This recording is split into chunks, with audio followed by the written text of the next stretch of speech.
Crimen organizado, delincuencia común, militarizar las cárceles y eliminar la tabla de drogas fueron algunos de los temas que se trataron en el segundo eje del debate presidencial. Fernando. Andrea, a continuación tenemos un resumen de las respuestas de los candidatos sobre seguridad. Militarización. Seguridad fue el segundo eje abordado en el debate. La pregunta vino sin preámbulo. ¿Cómo lograr un eficiente sistema integral de gestión para detectar amenazas y desafíos en marcha, anticipar su ocurrencia, tomar medidas preventivas, definir estrategias con el empleo eficiente y especializado de recursos y fuerzas? Le tocó primero a Luisa González responder y se refirió al crimen organizado y a la delincuencia común. Voy a poner en marcha nuestro plan Resurgir de la paz y la seguridad. Lo primero va a ser trabajar con la fuerza pública, 500 millones de dólares para equipar a la policía, retomar el control de las cárceles, de las vías, de los espacios públicos y sobre todo puertos y aeropuertos a los cuales los militarizaré. Mientras Daniel Noboa habló de su plan Fénix y de eliminar la tabla de drogas. Primero, militarización de las fronteras, pero con tecnología, con un sistema de drones, con sistema de radares de verdad.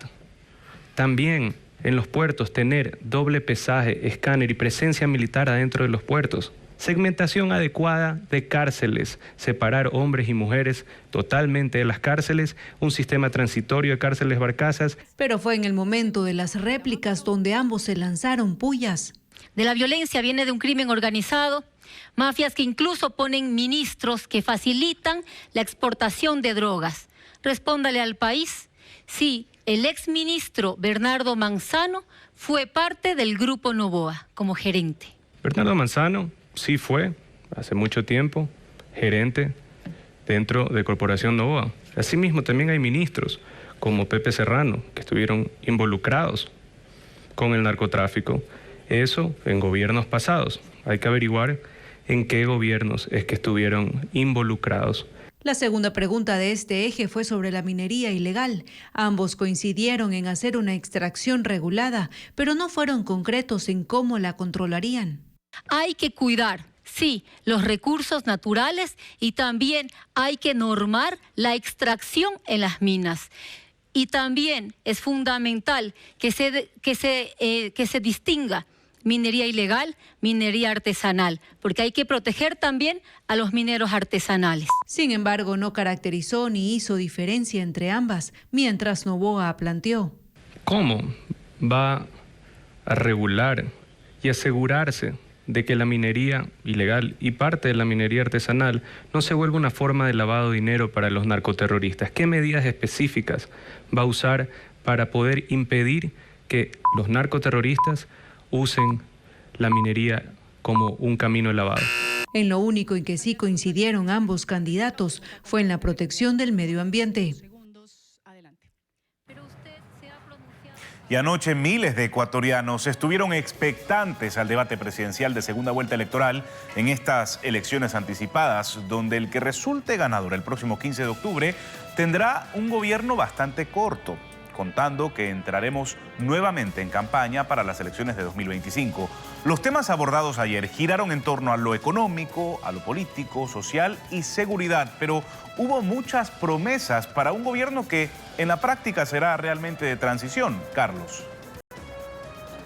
Fernando, muy buenos días. Y para tener una primera impresión del debate presidencial nos acompaña hoy Irene Vélez, estratega comunicacional, y Osvaldo Moreno, consultor político.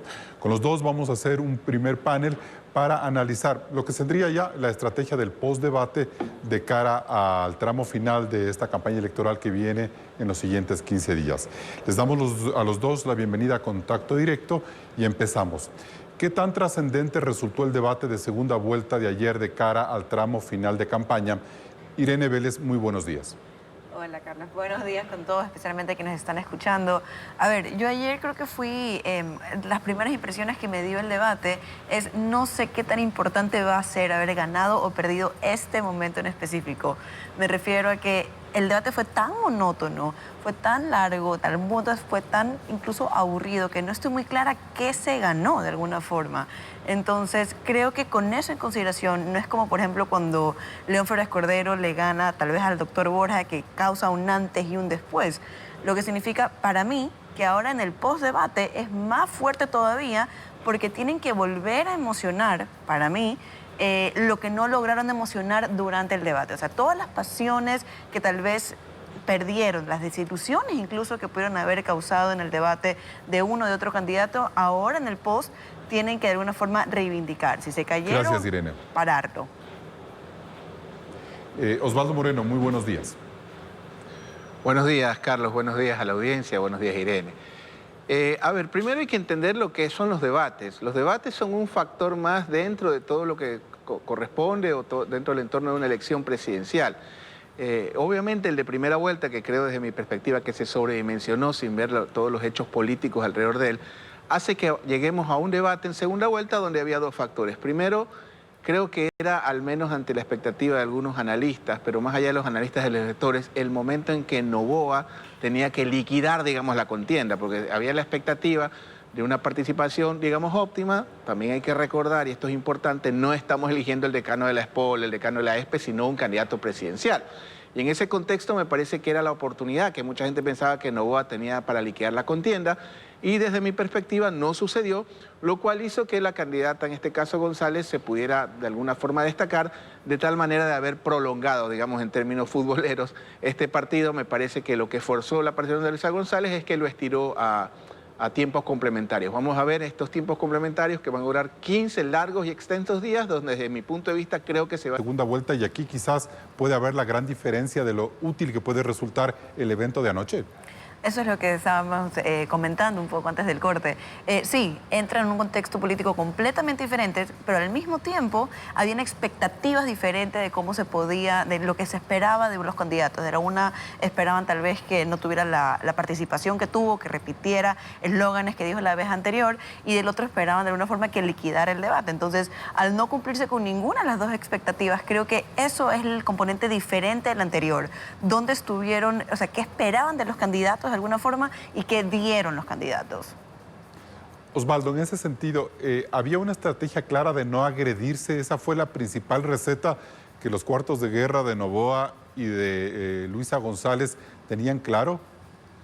Yo creo que ese es un valor que hay que recalcar. En ese sentido, me parece que ha sido una elección bastante atípica por los perfiles de los candidatos. Pues hay que tomar en cuenta también el siglo en el que estamos. No es Febres Cordero, no es Borja, obviamente haciendo las respectivas distancias de los siglos, para empezar. Y segundo, que me parece que esta segunda vuelta ha sido muy pasiva, donde los grandes protagonistas, y esto lo escuché en algún análisis, Irene, en algún medio, los grandes protagonistas no han sido los presidenciales. Las vocerías más potentes en la candidatura de la señora González ha sido Correa y Arauz, y en la candidatura de Darío Noboa ha sido su vicepresidenciable. Entonces, ha sido digamos, en términos de futboleros, que es la única forma, creo yo, de hablarle a las personas, en términos más amplios, ha sido prácticamente se pasaron dando pases en la media cancha y nadie se atrevió, digamos, a querer ingresar en el área. Me parece que estuvieron esperando el debate. Y definitivamente hay otro factor muy importante que usted, Carlos, planteaba acertadamente, es un contexto totalmente distinto al de la primera vuelta, donde hubo un debate donde primero se reseteó la elección totalmente a partir del magnicidio cobarde, que por medio de este espacio pido a las autoridades que establezcan los causantes y responsables de este asesinato cobarde de Fernando Villavicencio, sumado a otros hechos políticos como la ausencia de Pachacutic, y el otro factor que creo que Noboa no era tan aparecido como lo pintan. El apellido Noboa ha estado presente en los últimos, todo este siglo en la papeleta, sumado a la carrera parlamentaria que tenía previamente. Osvaldo. Entonces, en ese contexto creo que son totalmente distintas. Osvaldo, ¿cuál fue la estrategia de Luisa González? A mí me parece que dejó de hablar de pasado. Y esto también lo leí, soy bastante seguidor de los comentarios de Irene Vélez. Creo que es la mejor, indudablemente, analista de este país en este momento, desde mi perspectiva, obviamente. Primero, el hecho que planteaba Irene acertadamente en un medio, el cambio del relato de pasado a futuro. En esta ocasión, me parece que no se empantanó en el tema de ya lo hicimos, ya lo hicimos, ya lo hicimos. Y me parece que Noboa se empantanó en el tema de la tabla, la tabla, la tabla y la tabla. En un debate hay que entender que hay muchas agendas, hay muchos temas donde hay expectativa. Tomemos en cuenta la situación atípica, pavorosa y espantosa que está viviendo el Ecuador en este momento de ser el país más violento de América. Probablemente creo que a la señora González le faltó, porque sí había que hablar más que un poco de pasado, de contraste, que no es lo mismo, que es del hecho de comparar que durante el gobierno de la Nación Ciudadana, hasta el 2017, Ecuador era el país más seguro y hoy es el más inseguro de América Latina. En ese contexto y en ese ámbito del debate creo que hubiera sido invencible, pero no lo tocó. Irene, muchos han dicho hasta el momento que le fue mejor a Luisa González que a Daniel Noboa, porque claro, ya estaba con unas expectativas bajas y sube. Pero su relato realmente rompe todo el techo del correísmo que muchos analistas han mencionado como la principal camisa de fuerza que ella tiene. Es decir, ¿le vendió al país algo nuevo, algo diferente? Creo que sí, creo que no sé si lo haya podido romper el techo, eso creo que todavía está por verse, creo que tenemos 15 días que van a ser letales entre ambos candidatos. Creo que aunque se empezó con esa intención, si vemos los grandes desaparecidos del debate, no menciona a Rafael Correa una sola vez, Revolución Ciudadana la menciona solamente una vez, entonces estaba claro, es más, cuando le preguntan, mencionan el nombre del presidente, dicen, no, la candidata voy a ser yo. Ahora, está claro que la línea fue decir, bueno, ya tenemos el voto correísta, hay que ir por estos de alguna forma indecisos. Y así trató de posicionarse. Ahora, la pregunta va a ser en estos 15 días que quedan si lo logra hacer o no. De que lo trató, trató. De cuál va a ser el éxito de esa estrategia, eso está por verse. Pero era otra Luisa que la de la primera vuelta. No era una seguidora era su propia persona. Y en el caso de Daniel Noboa, Irene, muchos decían que el objetivo de este debate era no hacer mayores olas y que se acaben esas 2 horas de confrontación y que siga Daniel con su campaña. ¿Consiguió hacerlo? Creo que sí, el objetivo de él era alargar y simplemente ir a no perder, consiguió hacerlo, pero no sé qué tanto pudo ganar en este debate. Si tal vez era mantener sus bases, mantener números en los que él estuviera cómodo, no creo que hizo algo lo suficientemente fuerte como para perder incluso el voto que él había ganado en primera vuelta, por ejemplo. No veo alguna catástrofe, por así decirlo, en su participación, pero no veo tampoco una posibilidad de mayor crecimiento y bajo ningún concepto la repetición de lo que pasó después de la primera vuelta, una sorpresa masiva y una tendencia a la alta para él. Irene, hace un momento Osvaldo decía que se empantanó mucho Daniel Noboa en el tema de la tabla de drogas. ¿Usted cree que es así o más bien fue un tema que terminó incluso descolocando en un momento a Luisa González, quien terminó dando una explicación de lo que no había ocurrido en un gobierno del que ella fue parte directamente? No sé cómo entender este factor tabla de drogas dentro de la importancia del debate para el mensaje de llegar no sé a qué grupo objetivo. Yo tampoco lo entiendo. La verdad es que no entendí por qué se quedaron tanto tiempo ahí. Me imagino que en la cabeza del candidato Noboa hay una explicación clara de por qué esa tabla ha terminado, tal vez en las circunstancias de inseguridad en la que estamos, pero yo ese proceso de lógica, al menos yo no lo vi, así que sí sentí que estaban en un tema que no sé con quién, a quién están tratando de apelar, a quién está tratando de explicar. Era un mensaje que realmente no le encontré a un público objetivo, así como el tema de la minería en seguridad, que se quedaron enfocadas la mitad de ese segmento en ese tema en específico cuando habían más temas que tocar, evidentemente. Osvaldo, hablar de tabla de drogas no es hablarle a una gente desesperada que cuestiona políticamente la tabla más allá de las explicaciones técnicas que dio Luisa Noboa. ¿Cómo entender la apropiación de ese tema de Luisa González con respecto a la tabla de drogas, esa explicación tecnocrática que da? Claro, en principio no es un tema, digamos, de psiquiatría, no estamos ante una audiencia de psiquiatras, psicólogos, sino ante una audiencia, en este caso electoral, donde tienen que haber infinidad de temas. A mí, por ejemplo, me parece que estuvo ausente la política exterior, creo que debió ser un poco más profundizada, mucho más en este momento con el tema de las relaciones con Estados Unidos, con los vecinos, la guerra de Ucrania, etcétera, etcétera, porque tomemos en cuenta que un gran porcentaje de nuestro banano se iba a Rusia, no lo podemos vender mientras los Estados Unidos sigue vendiendo armas a Ucrania, por ponerle un ejemplo. Hubo algunos temas ausentes en la discusión. Además, también hay que tomar en cuenta el formato del debate, que desde mi punto de vista me parece, y es súper importante recalcarlo porque salió justamente de esta casa, digamos, de estudios que yo denominaría hacia Ecuavisa, que fue la participación de Ruth del Salto. Yo creo que a pesar digamos, de lo acartonado, de lo aburrido, de lo anacrónico que es el formato del debate, que para mí fue un desastre, digamos, en la primera vuelta. Creo que Ruth del Salto hizo que el debate sea más llevadero, y en ese contexto, por el esquema como tal del debate, me parece que los candidatos no tenían la oportunidad, no sé si en términos un poco más coloquiales, de lucirse. Bueno, es importante a Osvaldo Moreno. Durante el fin de semana tuvo mucha fuerza esta noticia de la reunión del Grupo de Puebla, en donde el expresidente colombiano Ernesto Samper habló de una desdolarización como una lucha antihegemónica. Ese tema lo toca Noboa de manera tangencial en el debate. Luisa González, tuvo la posibilidad de sortear ese tema con habilidad, o se empantanó en un tema que ha sido prácticamente la cruz de la campaña de ese binomio, el de la Revolución Ciudadana. Yo creo que el factor más importante, más allá de quién ganó, quién perder, porque esto no es como la carrera a caballo de las encuestas, ¿no?, es el hecho de que hay un factor, creo que más preponderante de la candidata González, que creo que es la primera vez, no sé, salvo mejor criterio de Irene, creo que es la primera vez que la veo liderando algo, o sea, liderando el proceso. No es que tiene que negarlo a Correa 3 veces, pues no ser otro Moreno, pero los procesos se lideran. O sea, indudablemente Correa es el conductor, digamos, de esta tendencia, pero la vi liderando el proceso. Sobre el tema de Venezuela, sobre el tema de dólares, que son parte de las agendas, digamos, que la oposición o los movimientos que no están a favor del correísmo plantean, es algo muy parecido a lo que le pasó a Lasso con lo de banquero feriado bancario. Pues no es un relato que instaló el correísmo durante una década y se desgastó al punto de que hoy Lasso es presidente, ¿no? Y en este caso creo que tanto ese tema de la dolarización como el tema de Venezuela ya está un poco desgastado. Hay un sector, obviamente, de la población que lo utiliza como un factor, como un argumento, que es válido en democracia plantearlo, porque el que está en política, y esto se lo digo a todos los que nos están escuchando, que aspiran, que son contratistas del Estado, que están en cargos públicos, ustedes están sujetos al escrutinio público, y los candidatos, obviamente, no se diga una segunda vuelta más. En todo caso, creo que ya es un tema que está desgastado y tendríamos que ver hacia futuro. En ese sentido, Irene Vélez, ¿desperdició ese tema que fue medio sonado el fin de semana, o, como dice Osvaldo Moreno, ya no daba para más? Y en ese sentido, Luisa González pues pudo salir adelante en el tema de la dolarización. Creo que realmente si no hubiera habido el video no hubiera dado para más ese monstruo. Creo que ya habría causado el daño que causó en las elecciones, especialmente después de Arauz, que creo que fue el pico de, digamos, el miedo que causaba la palabra desdolarización y la relación con el correísmo.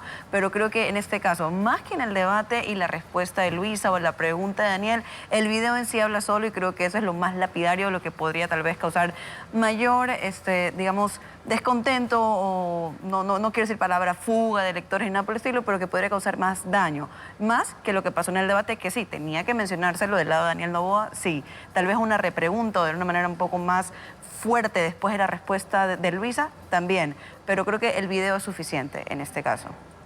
¿Suficiente en el sentido de demoledor, dice usted? ¿De preocupante? No sé si la palabra es demoledor, pero para volver, digamos que a revivir este fantasma o este miedo que existe entre el correísmo y la desdolarización. Entonces, no me parece, en el sentido de que si tenía que usarlo Daniel Noboa, para mí tenía que usarlo Daniel Noboa si es que quería atacar a la candidata, sí. Irene, ¿a quién se dirigió Daniel Noboa en el debate? ¿Estuvo dirigido a los jóvenes cuando hablaba solo de emprendimiento, de tabla de drogas, de ingreso urgente a las universidades? ¿Fue contundente en ese sentido? Es decir, utilizó el debate para dirigirse a un grupo que normalmente no ve debates, y por eso a ratos se podía ver que el tema no se volvió emocionante para lo que convencionalmente conocemos como un enfrentamiento entre dos finalistas. Yo no sé si se dirigió a los jóvenes, creería que no, porque no los mencionó en ningún momento. Estuve viendo el debate y las palabras que decía, yo estaba esperando un nuevo Ecuador, somos la nueva generación. Al final mencionó a los jóvenes, entonces, en todo caso, si se dirigió a ellos, no se sintió o nunca los nombró. Quien sí los nombró constantemente, y yo creo que esa fue parte de la estrategia fue Luisa, cuando le dice, los jóvenes queremos saber a qué universidad vamos a ir. Jóvenes, googleen esto, jóvenes, veamos en TikTok el siguiente parte del debate. Entonces, creo que Luisa fue un poco más a los jóvenes, y Daniel Noboa aún no tengo claro a qué target se dirigió. Osvaldo, ¿a qué target se dirigió Daniel Noboa? A mí me parece que hay mitos que hay que desmontar. Esto de joven vota joven, mujer vota mujer, jubilado vota jubilado, serrano vota serrano, costeño vota serrano, costeño vota costeño, no existe como tal. Inclusive hay temas que ya están en los amplios debates, ya en una esfera académica. Algo que yo he planteado públicamente es el hecho de que el voto duro del siglo XXI es el blando del siglo XX. Es decir, ya no existe esta fidelidad, digamos, electoral, ni partidaria, ni siquiera de grupo etario. Más allá de las coyunturas, suma mucho la situación que vive cada persona, pero finalmente es afectado. Les pongo un ejemplo muy brevemente.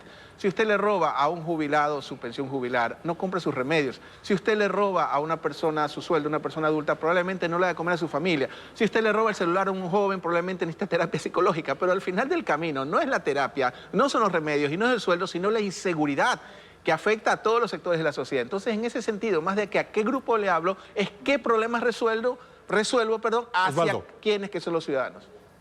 Y precisamente el tema de la inseguridad y el de la generación de empleo o producción dio muy pocas pistas nuevas sobre qué están pensando los dos candidatos. Incluso a ratos se veían a dos propuestas de gobierno bastante complementarias. Lo que decía Luisa González con respecto a lo que decía Daniel Noboa, tenían muchas cosas en común. Planteando las cosas desde ese punto de vista, realmente no hay un verdadero cambio de modelo o de juego de modelo en este debate. ¿Es así o no? ¿Me lo pregunta a mí? Sí, Osvaldo. A mí se me escapa un factor, Carlos, también. Para mí hubo un gran ganador, y no sé si esto me cueste críticas. Creo que Lasso fue uno de los grandes ganadores del debate porque no estuvo en la discusión. Y uno de los temas que creo que ambos candidatos deben de garantizarnos es que no se prolongue esta catástrofe, porque si creo que se mantiene este modelo, ya lo que viene es la desintegración. Ya de una vez hablemos con Petro para reintegrarnos a Colombia una vez más. Entonces, en ese escenario, en ese contexto, me parece que fue un debate también tomando en cuenta los perfiles de los líderes. Reitero una vez más, los voceros más. Cuando hablamos, por ejemplo, de dolarización, también recuerde usted que ese tema le causó problemas o le causa problemas a la candidatura Noboa por las declaraciones de su candidata a vicepresidenta. Entonces también tomemos en cuenta el escenario, los contextos y el perfil de estos candidatos, que no es cuestión de que sean buenos o malos, sino que son el perfil de candidatos que hoy en día tenemos. O sea, no hablamos de un Javier Milei, no hablamos de un Rafael Correa, de un Álvaro Uribe, hablamos de dos candidatos que son los que la gente eligió y que tienen sus perfiles y que hay que destacar y recalcar también lo educados que han sido, ¿no? Yo creo que se mantuvieron a la altura y ese es un factor que destaco de Daniel Noboa. Yo creo que Daniel Noboa en la primera vuelta fue un caballero y no se puso a hablar de teorías de conspiración, se notó que no tenía exceso de narcoseries en la cabeza, estar acusando a toda la humanidad y cosas así. Así que creo que al final del camino esto es lo que hay y ellos tienen la responsabilidad de tener los destinos del país a partir del 15 de octubre. Irene, ¿usted no tuvo la sensación de que a veces las propuestas para cambiar las cosas en el país se parecían mucho entre los dos candidatos? Sí, totalmente. De hecho, no veía una que uno puede decir, bueno, claro, lo único que era diferenciador, por ejemplo, de Daniel Noboa fue, en el tema de seguridad, fue las cárceles barcazas, que eso no es que es una política integral, es una acción en concreto. Entonces, claro, si uno ve incluso los planes de gobierno son más o menos similares. ¿Qué es lo que realmente los diferencia? Es lo que representan. En todo caso, uno puede decir, claro, me puedo quedar con el plan de gobierno de Luisa González o Daniel Noboa si les cambio los nombres porque no sabrían la diferencia, probablemente. Sin embargo, al saber que es de ella una persona que jamás votaría, por ejemplo, por una tendencia correísta, simplemente lo anula. Entonces aquí ya no fuera solamente qué tan parecidas son las propuestas, sino hay un contexto detrás que no se puede olvidar. Y en ese sentido, entonces, ¿qué es lo que está en juego luego de este debate? Si es que las grandes respuestas en temas de inseguridad, seguridad social, minería ilegal, que en muchos casos eran parecidas, ¿qué es lo que está en juego en estos 15 días de campaña, Irene? Yo creo que está en juego todo, creo que está en juego, a ver, pero empecemos primero por quién va a ser presidente del país. Creo que eso es lo primero que está en juego y segundo está en juego el destino del país, porque la preocupación en general que creo que nos pudo haber quedado, especialmente después de la sensación de seguridad que muchos tuvieron de la primera vuelta, es qué tan preparados van a estar los candidatos que tenemos ahora para la presidencia. Entonces, creo que lo que está en juego, primero, es verdad, volver, reafanzar ahorita las bases de ambos lados del candidato, crecer también, y segundo, demostrar qué tan en serio tienen las propuestas para poder llevar al Ecuador, sacarle donde estamos realmente. Entonces, creo que la pregunta, si es, ¿qué está en juego? Creo que está todo en juego. Osvaldo, ¿qué está en juego para los dos candidatos estos 15 días? Yo creo que está en juego para el país, que es lo más importante. Una situación espantosa que nos va a llevar a cerrar el año al país más inseguro de la región probablemente, lo cual es de gran preocupación. Segundo... Pero eso ya se sabe y eso no lo lograron despejar con tanta contundencia ninguno de los dos candidatos. Entonces, sí cabe decir para ellos, ¿qué queda estos 15 días? Yo creo que hay que llegar, y esto es importantísimo, a ese electorado que está fuera de esta disputa, de esta discusión que los analistas planteamos en los medios de comunicación, que esta burbuja de las redes sociales plantea, que es del anticorreísmo y el correísmo. Es decir, hay un gran segmento de la población, la señora María, don Manuel, que me está escuchando en este momento, que está tomando un colectivo que lo tomó a las 4 o 5 de la mañana para llegar a su trabajo en 10 minutos. Esos ciudadanos comunes y corrientes, esos ciudadanos de pie, que son las grandes víctimas del mal manejo público, creo que son los más importantes a los que estos candidatos deben de llegar, porque indudablemente, más allá de las encuestas, yo respeto a todos los encuestadores, pero la encuesta es, el resultado es que gana hoy tu candidato, mañana no sé, hoy ganas, mañana no, hoy ganas, mañana sí. Entonces, en ese contexto creo que está en juego ese porcentaje de indecisos, muy alto desde mi punto de vista, que debe bordear el 15 a 20%, que para elecciones de este tipo son altos. Y esto es lo que se juega en esta elección, el destino del Osvaldo, país. ¿y se acentuó este porcentaje de indecisos luego de este debate, cree usted? No lo escuché, perdón. Que si se acentuó el porcentaje de indecisos luego de este debate, ¿cree usted? No tengo cifras a la mano, habría que ver los estudios, pero más que los que se publican, los que no se publican, a los cuales no tengo acceso en este momento, pero me queda claro que hay un nivel de indecisión que es el que, una vez más, reitero, en este debate yo creo que se prolongó 15 días más esta disputa. Para mí, hasta antes de entrar al debate, Daniel Noboa era presidente. En este momento creo que se prolongó esa discusión. Irene, a diferencia de lo que ocurrió en el debate de 2021 entre Lasso y Arauz, e incluso ese mini debate que se produjo en el Consejo Nacional Electoral entre Lasso y Yacu Pérez, ¿este debate cambiará las percepciones de la gente y pondrá presidente el de anoche? No lo creo. Creo que va a pasar lo que acaba de decir Osvaldo. Creo que de aquí ahora, dos opciones. O se mantiene la tendencia que teníamos, pero no es que cambie radicalmente a partir del debate. O la segunda es que en estos 15 días hay un despliegue comunicacional tan fuerte que eso podría estar cambiando. Pero creo que los efectos del debate en sí, el evento en sí, no creo que va a cambiar ni para un lado ni para el otro. Va a ser lo que se produzca después, y si no se produce nada después que sea lo suficientemente emocionante, para mí sí se va a mantener la tendencia que venía desde antes, no a partir del debate. Bien, Irene Vélez, estratega comunicacional, y Osvaldo Moreno, consultor político. Gracias por venir a Contacto Directo y darnos su percepción de lo que significó este debate presidencial de segunda vuelta. Gracias. Gracias.